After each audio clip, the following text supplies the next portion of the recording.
This is an American Flyer Hiawatha freight train, and is pulled, of course, by the Hiawatha engine. This is the 10-type engine that was made in the 1930s, and you have a Sinclair tanker with pretty brass on top, and then what they call an automobile car, and then the caboose, the 1114 in the back.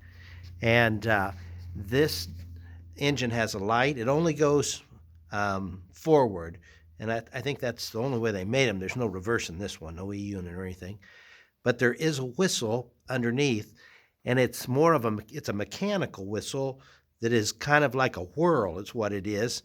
I'll show it to you. You won't hear it as such because I believe I have it shut off right now. But you had a lever. You could turn it on or off, and I'll show you. It was just kind of an opening an air flap if you've never seen one of these. But let me let you see it run with the lights on it.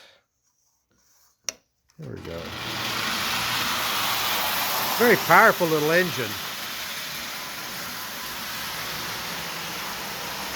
American Flyer in the mid-30s was having legal problems with Lionel on the whistles. And, well, you almost, I guess I have it open. I could hear it there. You might hear it's a high shrill, almost like a whirl. But beep, beep, beep. I'll show you.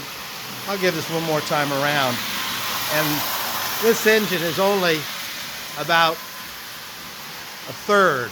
It could really go. Okay, the American Flyer. And I'm going to take it off here and turn it upside down and let you see the mechanical on it here. There we go.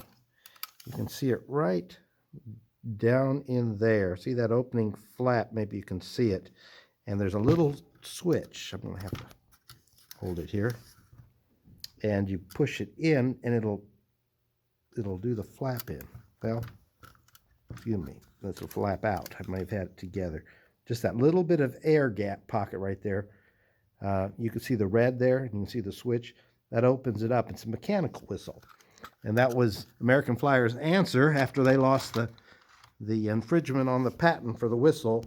Also, American Flyer began producing the billboard whistles soon after that. But right here is the Hiawatha American Flyer, about 1935, somewhere in there, freight train. They also made a passenger train. This is some cars in the freight train.